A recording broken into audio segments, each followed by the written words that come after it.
네, 이제 4주차 두 번째 강의를 이제 시작을 할까 합니다.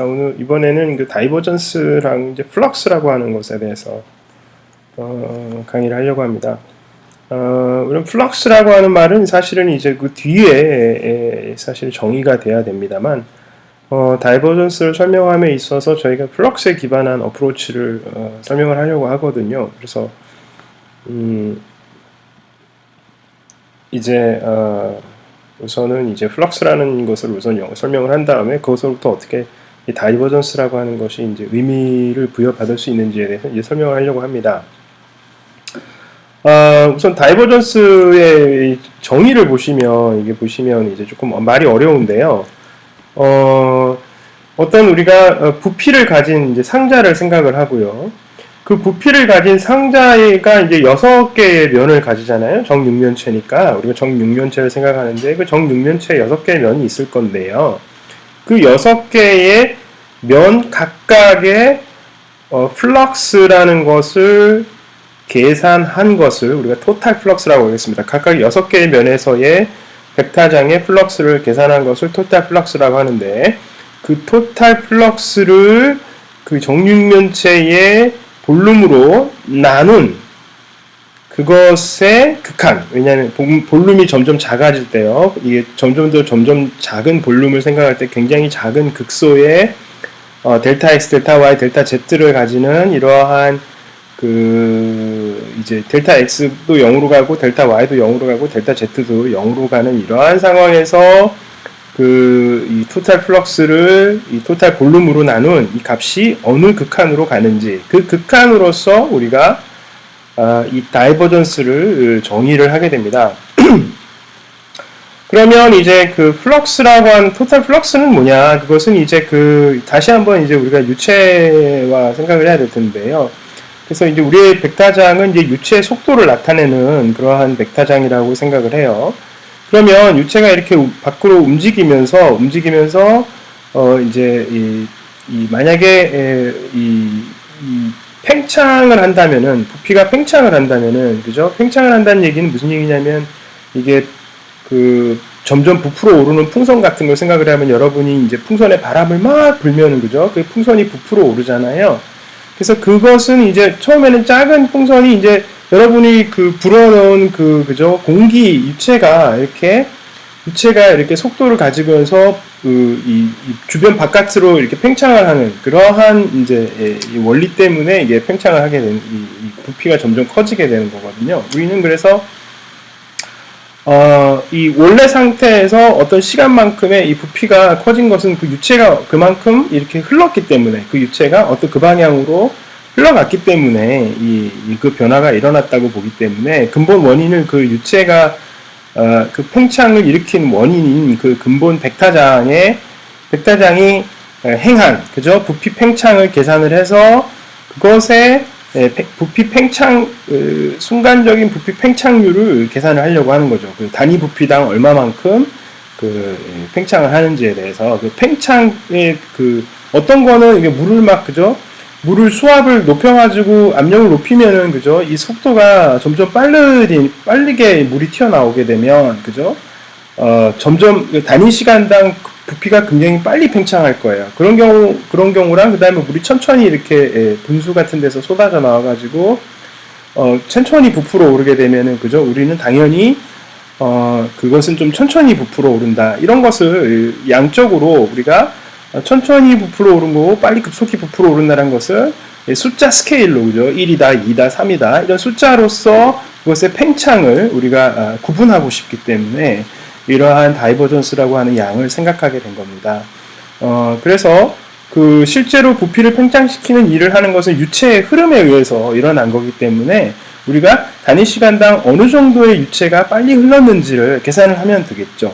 그래서 지금 보시면 아시겠지만 이 플럭스라고 하는 것은, 이 벡터장의 플럭스라고 하는 것은 뭐냐면은 유량이라고 보통 얘기를 하는데, 우리가 어떤 단위 면적을 통해서 어떤 부피를 가지고 있는 그 공간이 있으면, 그죠? 그 공간의 겉면을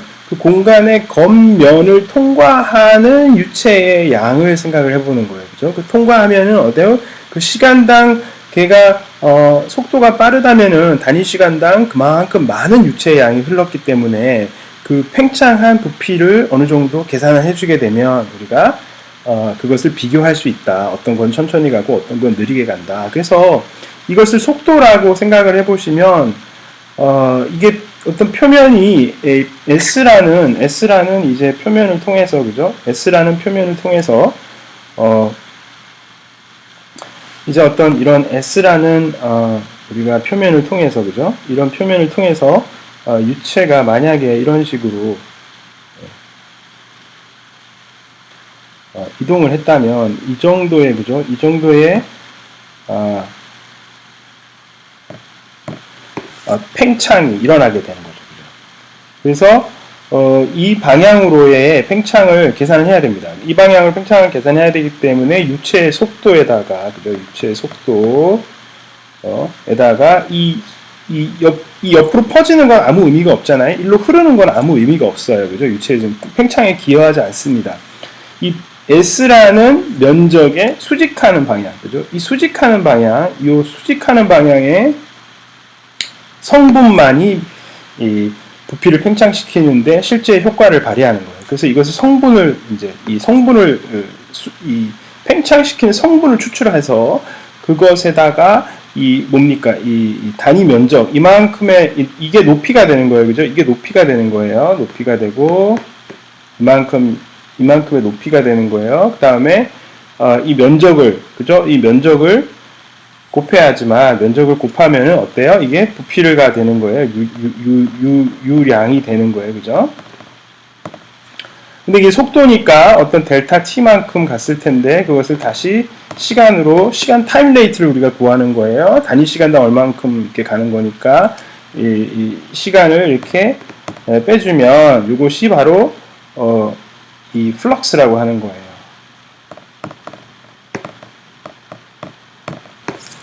그죠? 네, 이것을 플럭스라고 합니다. 그래서 through S라고 하는데요. S라는 면을 통과한 유체의 양, 그죠? 예, 단위 시간당 S라는 면을 통과한 유체의 양, 그래서 유량, 그것을 이제 플럭스라고 부릅니다. 이것이 실제로 팽창의 효과를 가져오는 것이죠. 그래서 우리가 이제 한 면만 생각할 게 아니고 모든 면을 생각을 해야 되기 때문에 모든 면을 생각을 할 텐데요. 그래서 우선 이제 박스를 생각을 하자고 그랬습니다. 우리가 지금 굉장히 조그마한 박스를 생각을 해요. 그래서 X, Y, Z축을 생각을 합니다. 이것이 Z축이고 여기가 X축이고요. 이쪽 방향이 Y 방향이에요. 그죠? 그러니까 여기는 J 방향이에요. 사실은 이쪽의 수직 방향, 요 면의 수직 방향이 J 방향이고 그 다음에 요 면과 반대편에 있는 면은 그죠? 이 수직 방향이 I, 그죠? 요 I 방향이에요. 여기가 수직 방향이에요. 그 다음에 우리가 팽창이라고 하는 것은 안에서 밖으로 나가는 거기 때문에 바깥 방향이 중요한데 그래서 이쪽 면에서는 바깥 방향이고요. 이쪽 면에서는 이 J 방향이 바깥 방향이고 요 면에서는 어때요? 이 위쪽 방향이 K 벡터인 이것이 바깥 방향이 되겠습니다.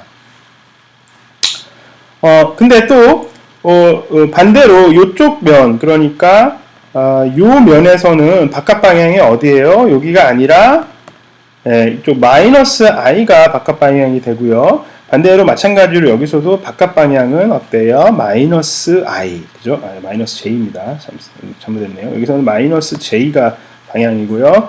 요 면에 대해서는 요쪽 방향이 그죠? 바깥 방향이 되겠습니다. 그래서 바깥 방향이 무엇인지에 대해서 이제 우리가 잘 알아야 됩니다. 그러면 이제 지금 이 빨간 실이 돼 있는 그죠? 이 빨간 실이 돼 있는 요 면하고 요거를 이제 두 번째 면이라고 하고요. 요것을 뒤쪽에 있는 반대편에 마주보고 있는 것을 첫 번째 면이라고 하겠습니다. 그리고 이 원점의 좌표가 x, y, z라고 하겠습니다. 여기를 이제 x, y, z라고 두겠어요. 그러니까 어떤 점에서의 박스를 생각을 하는데 사실은 걔를 중점으로 둔 박스를 생각을 해야 됩니다만 편의상 저는 이렇게 박스를 잡도록 하겠습니다. 이쪽 메인 모서리에 있는 그 모서리의 한 점에 있는 것을 이제 그 XYZ라고 하면 이제 요쪽 첫 번째 면을 통해서 빠져나가는 플럭스라고 하는 것은 아까 계산한 것처럼 그죠? 이겁니다. 그죠? 첫 번째 면이라고 하는 것은 마이너스 I 방향이에요. 밖으로 나가는 게 마이너스 I 방향이 이제 밖으로 나가는 방향이고 그것은 노멀 벡터죠. 아웃워드 노멀 벡터라고 하는데 n이라고 했던 거가 지금 여기서는 마이너스 i가 됐습니다. 그것과 벡터장을 내적한 거 그죠? 내적입니다. 그죠? 즉 이쪽 방향의 성분만 보자. 그리고 그것 곱하기 뭐였어요? 단위 면적. 그 면적 나가는 요 변의 면적은 뭐예요?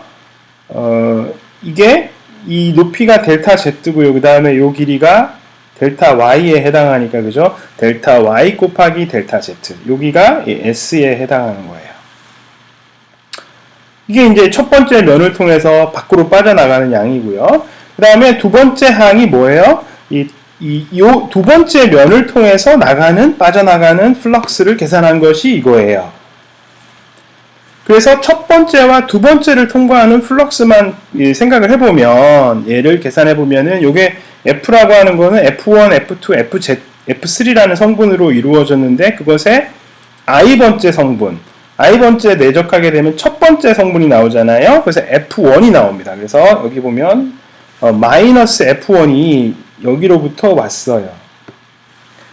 그 다음에 요 성분이 F2가 되겠죠. F1 성분이 또 나오겠죠. 그죠? I랑 만나니까 그것에 내적을 하게 되니까 첫 번째 성분만 나오게 됩니다. 그러니까 F1 X 플러스 델타 X, Y, Z.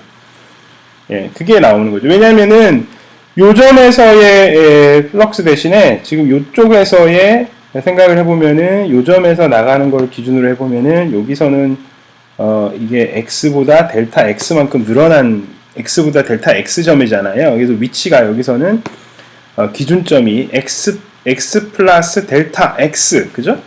X에서 델타 X만큼 이동한 그 점에서의 벡터장을 생각을 해야 되는 거죠. 그래서 1면과 2면을 통과한 플럭스를 생각을 해보면 그 플럭스가 뭐예요? 플럭스가 바로 요거예요. 그래서 다시 정리를 해보면 그죠? 다시 정리를 해보면은 그것은 F1의 X 플러스 델타 X, Y, Z 빼기 F1의 X, Y, Z의 델타 Y, 델타 Z. 이것이 첫 번째 면과 두 번째 면을 통과한 거죠. 이거를 여기다가 단위 부피를 나눠주게 되면 그죠? 우리는 요 성분이 없어지고요. 그죠? 없어지고 요거만 남습니다. 그죠? 마찬가지로 다른 데서도 마찬가지에 F2 X 플러스 델타 X, Y 플러스 델타 Y, Z 빼기 F2 X 플러스 델타 X, Y, G에 델타 Y만 남고요. 이번에도 F3에서도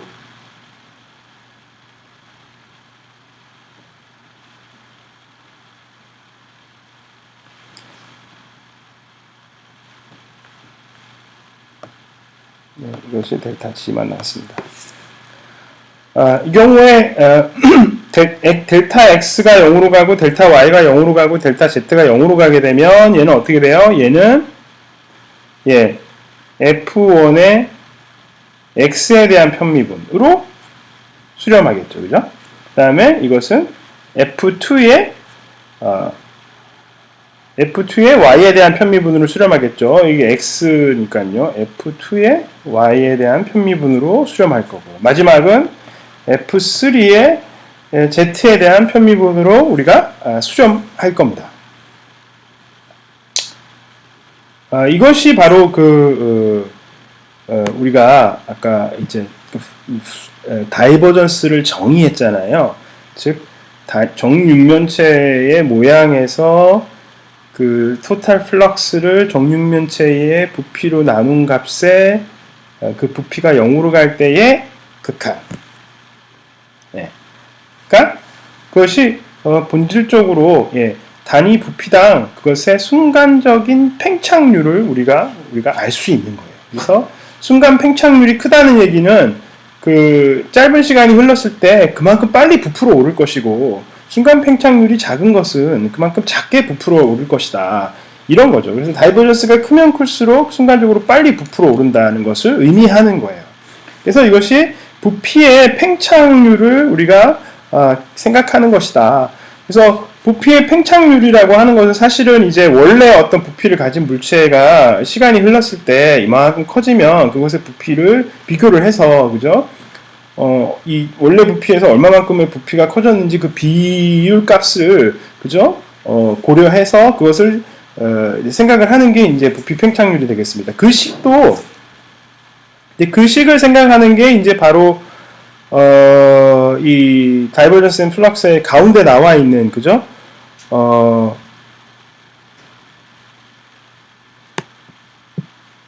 지금 요식, 그죠?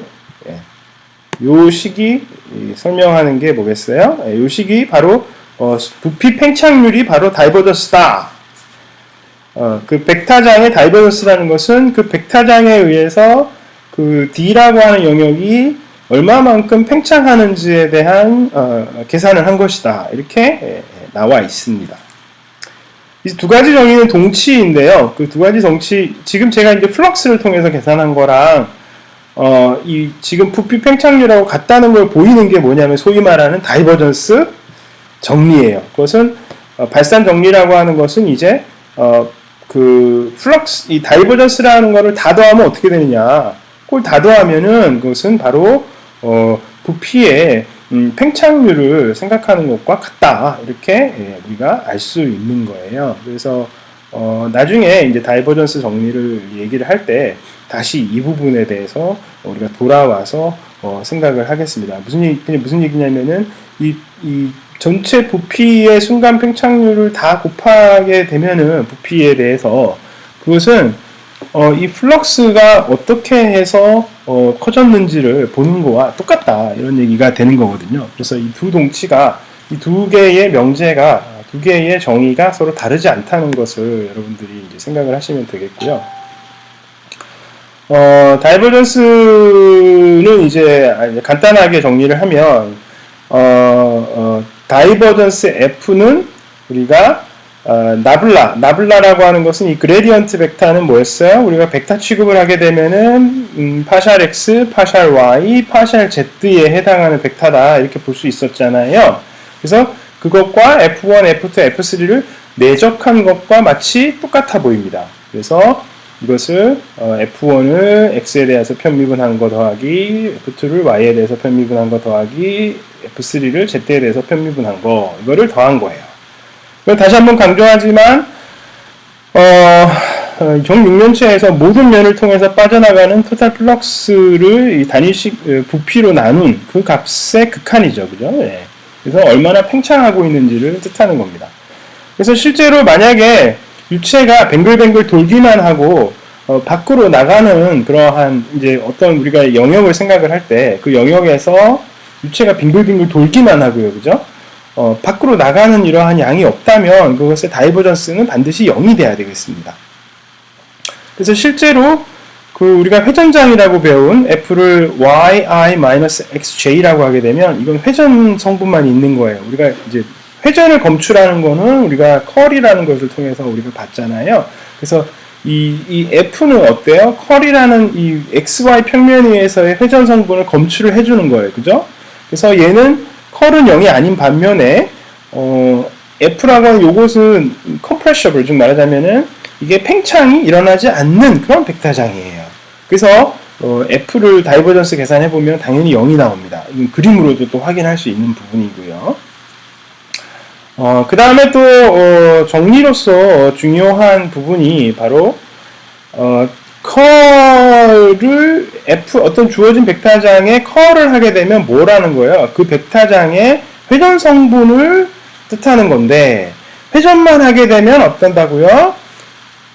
예, 부피 팽창에는 기여하는 성분을 뽑아낸 게 아니죠. 부피에 기여하는 성분을 뽑아낸 것이 아니라 각 회전 성분만 뽑아냈기 때문에 각각의 회전 성분만 있는 상태에서는 어때요? 이렇게 돌리는 거, 이렇게 돌리는 거, 이렇게 돌리는 거, 그죠? 그래서 이렇게 돌리는 거, 그 다음에 이렇게 돌리는 거, 이런 성분들만 뽑아낸 것이기 때문에 이것은 컬 F를 취하게 되면 자체로 회전장이에요. 그러다 보니까 다이버전스라고 하는 건 뭐예요? 부피에 얼마나 기여하는지를 보는 건데 그것이 부피 팽창에 전혀 기여하는 것이 없기 때문에 당연히 그냥 0이 돼야 됩니다. 이것을 수학적으로도 그냥 여러분들이 커럴 F를 계산을 해서 그것에 다시 그레디언트를 취해봐도 0이 된다는 것을 알 수가 있죠. 제가 이제 물리적인 설명을 해서 이 정리 2.1을 이제 말로 설명을 했습니다만 이 정리 2.1이 사실이 돼야 된다는 것은 너무나 물리적인 직관이 뚜렷한 거예요. 그죠? 제가 아까 설명한 것처럼 컬 F의 의미를 알아야지만 이러한 설명 그리고 다이버전스가 어떤 양을 재는지에 대한 물리적인 어떤 이해가 있다면 이 식이 너무나 자연스러운 거죠. 이것을 일부러 외우시려고 하면 이게 잘 안 외워질 수도 있는데 그럼에도 불구하고 이 관계식이 중요합니다. 이것이 수학적으로도 의미가 있는 식이기 때문에 그렇습니다. 그러면 이제 두 번째 이 얘는 뭘 말하냐면 지금 F가 우리가 어때요? X 제곱 Y I Z의 J 뭐였죠? X, Y, Z의 K 이러한 벡터장일 때 이것이 어떻다고요? 얘 2.3이 벡터장이 이것을 어떤 것의 회전 성분을 추출한 것은 아니다. 이것이 어떤 떠난 벡터장의 컬이 아니다. 지금 무슨 얘기냐 이걸 묻는 거죠. 이 F가 바로 어떤 다른 벡터장의 컬이냐 for some G라는 벡터장에 대해서 이게 이런 거냐 묻고 있어요.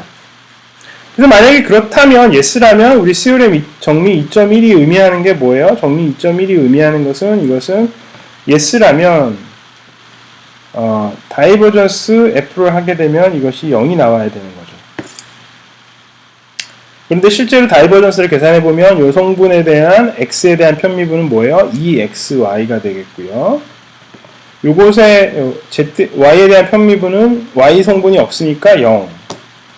그 다음에 여기는 어때요? z에 대한 편미분은 xy죠, 그죠? 그래서 xy. 이게 다이버전스 f예요. 다이버전스 f는 당연히 0이 아닙니다. 3xy가 나오니까요. 그래서 no라는 거예요. 그래서 if yes라면 이제 따라서 답은 no예요. 이와 같이 우리가 어떤 벡터장이 그것의 어떤 원래 벡터장의 컬이냐 이런 걸 묻는 게 굉장히 중요한 거죠. 그래서 원래 벡터장의 컬이었다면 어떻게 되냐면은 이제 이것이 우리가 보통 소위 말하는 벡터 포텐셜을 가진다 이렇게 합니다. 여기서 컬을 우리가 벡터 포텐셜이라고 불러요. 벡터 포텐셜. 예. 그래서 전자기장 이론을 할 때 우리가 맥스웰 방정식 이런 거 할 때 보면 벡터 포텐셜에 대한 얘기를 하게 돼 있습니다. 그래서 우리가 어떤 주어진 벡터장에 벡터 포텐셜을 가진다 이것이 이제 중요한 가정이 될 수 있거든요. 보존장에서.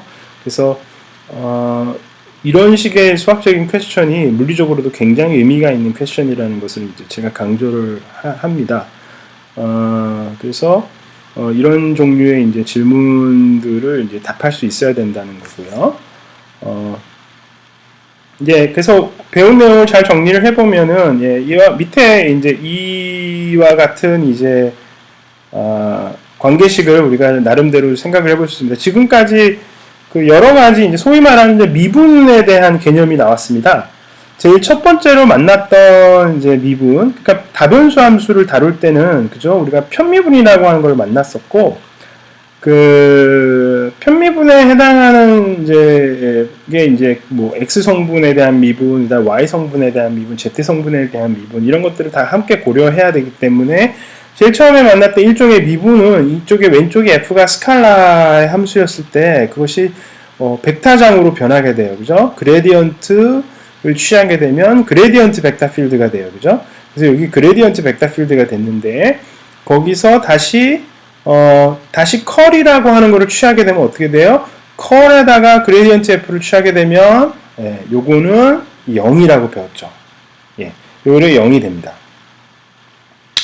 그래서 요 관계식을 잘 보시면 요 위의 식이 의미하는 게 요쪽이 오른쪽이 항상 0이 되는 거예요. 그 다음에 두 번째 컬에서 f라는 것이 있을 때 그 벡터장에서 다시 해서 컬을 취한 다음에 다시 다이버전스를 취하면 그것 또한 0이 된다. 그래서 그레디언트도 일종의 미분이고 컬도 일종의 미분입니다. 그래서 그 미분을 두 번 하게 되면 지금 0 된다라고 하는 것을 우리가 설명을 하고 있는 거예요. 다이버전스도 일종의 미분으로 생각해 볼 수 있다는 것을 이제 여러분이 알 수가 있습니다. 그래서 실제로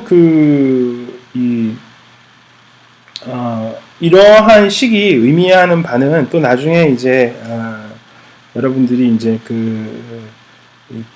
공면에서 차원, 이제 공면이라고 하는 게 이제 이제 우리는 어차피 이제 휘어져 있는 평면, 그러니까 평면을 휘어서 만든 이런 공면만을 생각을 할 텐데 이제 공면에 대한 차원을 이야기할 수 있고요. 그래서 우리는 사실은 이제 우리가 평평한 세계는 2차원에 있다고 생각을 하고요. 그것이 약간 휘어져도 2차원에 있다고 생각을 할 텐데 3차원이라든가 4차원 같은 공면을 또 생각을 할 수가 있거든요.